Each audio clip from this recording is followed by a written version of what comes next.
mga ka-Mugshots, and welcome to another episode of Magtanong for Mugshots with Atty. Maggie.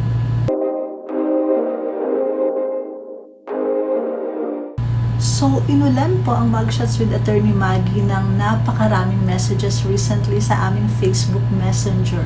This is because marami po ang nagtanong regarding dun sa pag-file ni Miss Liza Soberano ng isang case against the an employee of a service provider, internet service provider. So, ang dami nagtanong kung tama ba na mag-file siya, may due course ba yung final na kaso. Well, of course, we have to respect also sub judice rule dahil nga po naka-file na ang case sa Office of the City Prosecutor of Quezon City.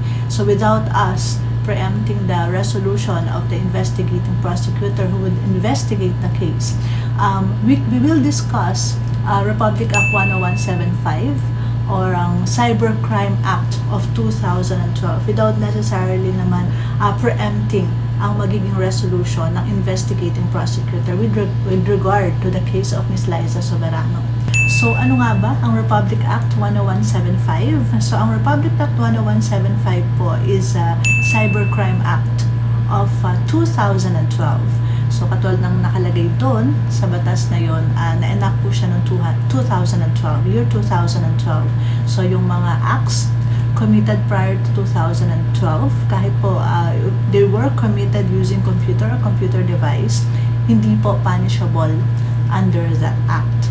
So, as the name implies, ang mga pinaparusahan sa batas na to ay ang cybercrimes. So, ano nga ba ang cybercrimes? Ano ang mga cybercrimes? So, first, kailangan nating malaman kung ano ba ang definition ng cyber under the cybercrime law para malaman natin kung ano yung mga krimen na may kinalaman sa cyber. So, under the law, ang sinasabing cyber, ito yung computer or computer network, communication of which may be through online communication. So, under Section 4 of Republic Act 10175 or the Cybercrime Act of 2012,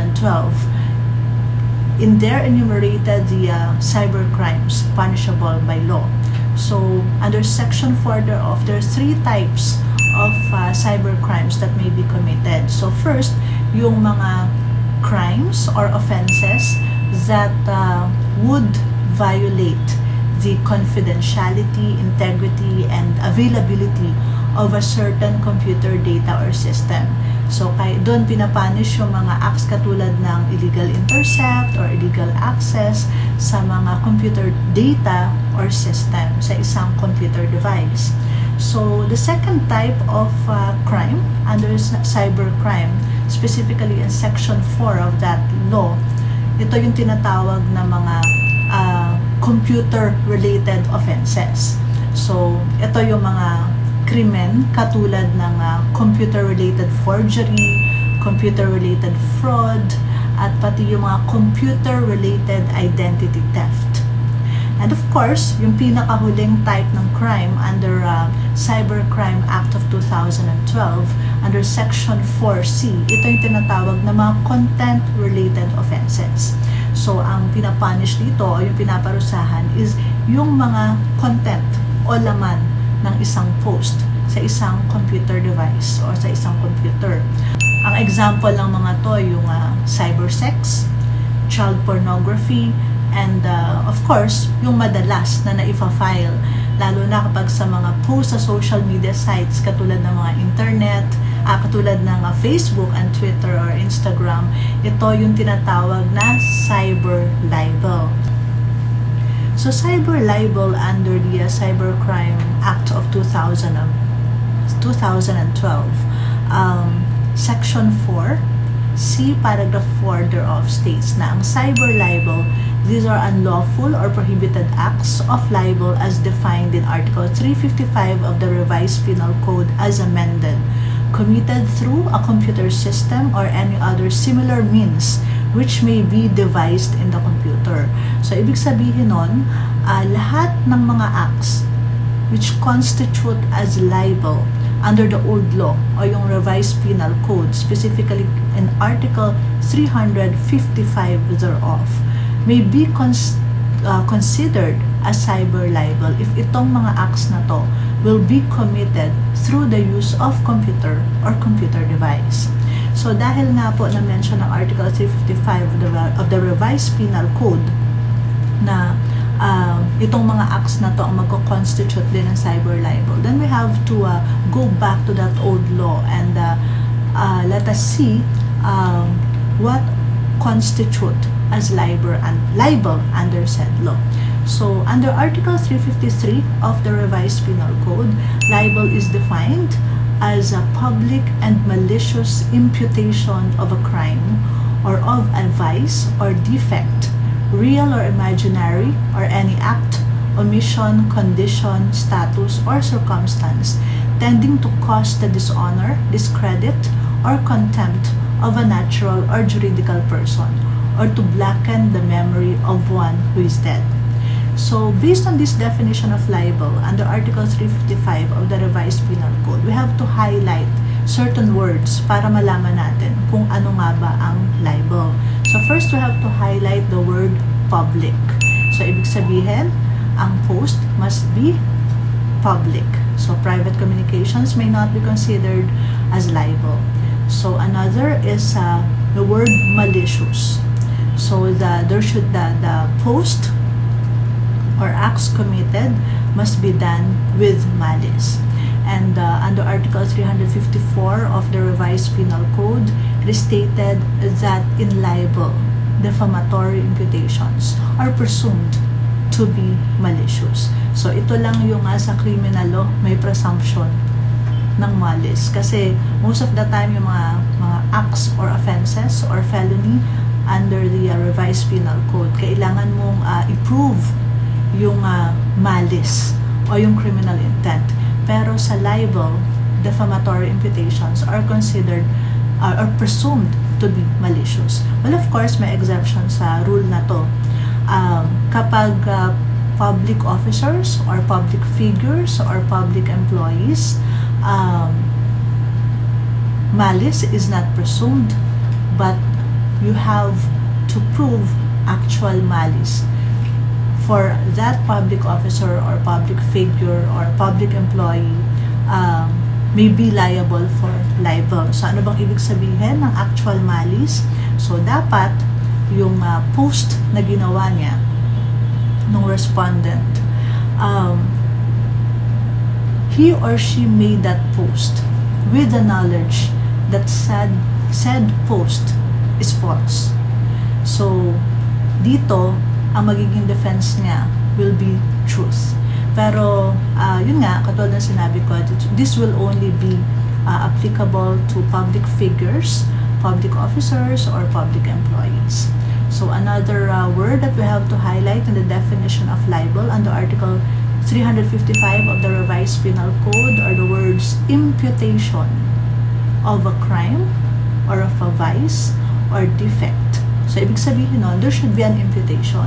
So, ano mga imputations? Imputation of a crime. Halimbawa, sinabihan ka ng or may post sa'yo na magnanakaw, mamamatay tao, criminal, whether or not that is true or not, then you may be liable for libel because that is an imputation of a crime. Or imputation of a vice, sinabihan ka na sugarol. That would be also a defamatory imputation which may constitute as libel.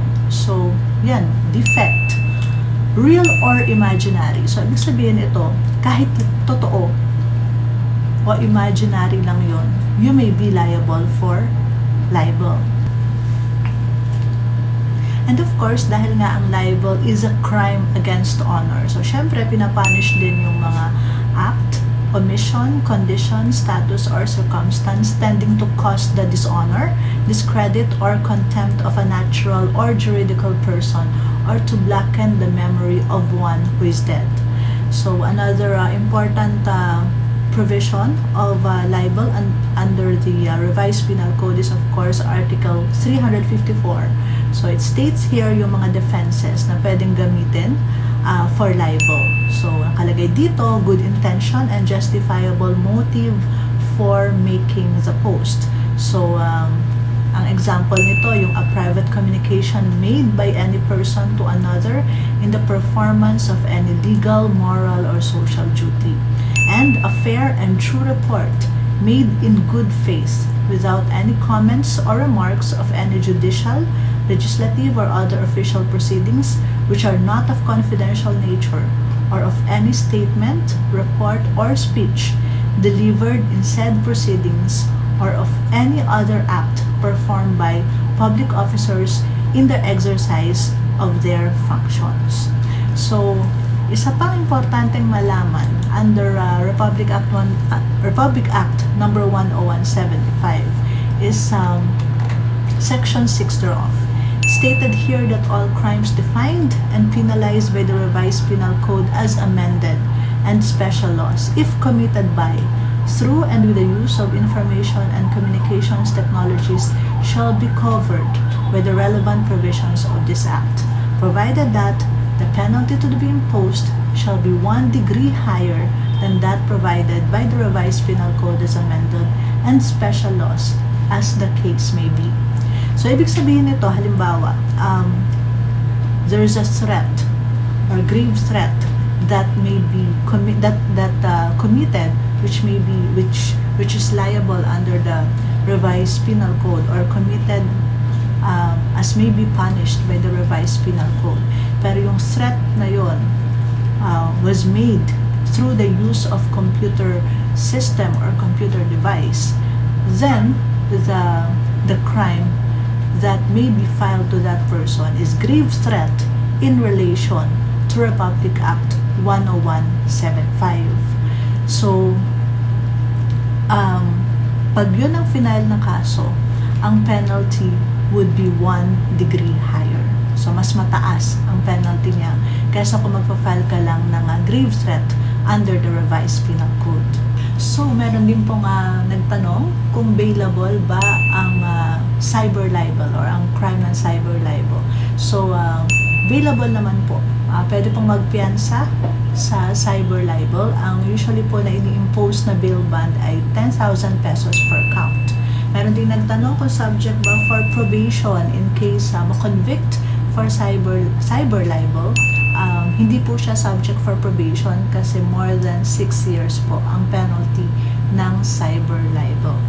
So, thank you again for watching this episode of Magtanong for Mugshots with Atty. Maggie. Of course, if you like this post, please don't forget to subscribe by pressing the subscribe button and the bell button located here, so that you will always be informed of all our posts. So, stay safe everyone and have a good day. Bye!